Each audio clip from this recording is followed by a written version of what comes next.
લોખંડી પુરુષ તરીકે ખ્યાતિ પામેલ સરદાર વલ્લભભાઈ પટેલને આજના યુગની નવી પેઢીને સરદાર પટેલ શું હતા અને સરદાર પટેલની વૈશ્વિકતા દેશ લેવલે વધુ સ્થાપિત થાય અને દુનિયાભરમાં સરદાર પટેલના નામના રોશન કરવા 2025 સુધીમાં સરદાર પટેલના 8 ફૂટનું સ્ટેચ્યુ ભારત દેશમાં 5000 ગામડાઓમાં સ્થાપિત કરવાનો ધ્યેય કરેલ ખેડૂત અને સુરતના ઉદ્યોગપતિ ગોપાલ વસ્તપરા દ્વારા સ્વખર્ચે બીડું પાડ્યું હતું અને આજે ગામડાઓના સરપંચોને બોલાવીને સરદાર પટેલના સ્ટેચ્યુ અનાવરણ કરી સોંપવામાં આવ્યા હતા।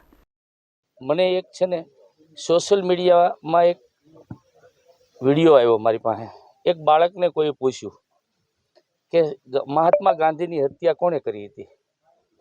તો બાળકને કાંઈ ખબર ન હોય એને કારણે કહી દીધું કે સરદાર વલ્લભભાઈ પટેલે। એટલે મને આત્માને બહુ દુઃખ થયું, એમ લાગ્યું કે ખરેખર આપણી ભાવિ પેઢી સરદાર સાહેબને ભૂલી ગઈ છે। ત્યારે આપણે આવું કાર્ય કરવું જોઈએ, કારણ કે જેણે દેશ માટે આજ પણ સરદાર સાહેબના વંશમાંથી કોઈ પણ રાજકારણમાં કે ક્યાંય છે નહીં, એણે એટલું બલિદાન દીધું છે। મેં 2022ની અંદર સરદાર સાહેબની 147મી જન્મજયંતિ હતી ત્યારે બહુ કોશિશ કરી પરિવારમાંથી લાવવા માટે, ત્યારે કીધું કે અમે સ્ટેજ ઉપર નથી આવતા, અને ત્યારે મેં સંકલ્પ લીધેલો કે ગુજરાતની આ દેશના કે વિદેશ સુધી કે 5000 પ્રતિમા મેકી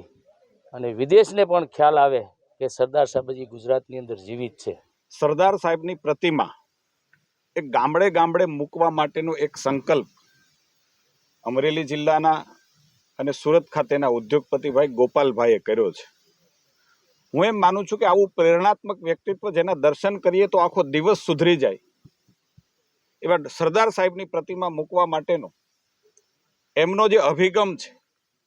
એમનો જે નિસ્વાર્થ એમની ભાવના છે, હું એમ માનું છું કે દેશની નવી પેઢીને સરદાર શું છે,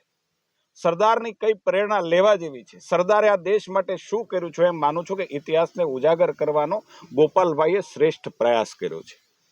આપણે પણ જાણીએ છીએ કે જો ઇતિહાસ નહીં હોય તો નવી પેઢી ભવિષ્ય નહીં બનાવી શકે। આઝાદ હિન્દુસ્તાનની શું સ્થિતિ હતી, 565 રજવાડામાં વહેંચાયેલા દેશને સરદારે પોતાની કુનેહથી દેશને કેવી રીતે એક બનાવ્યો છે, એમ માનું છું કે નાના બાળકથી લઈને બુઝુર્ગના મન મસ્તિષ્ક ઉપર કાયમ હોવું જોઈએ અને કાયમ રાખવા માટે ગોપાલભાઈ આ શ્રેષ્ઠ પ્રયાસ કર્યો છે।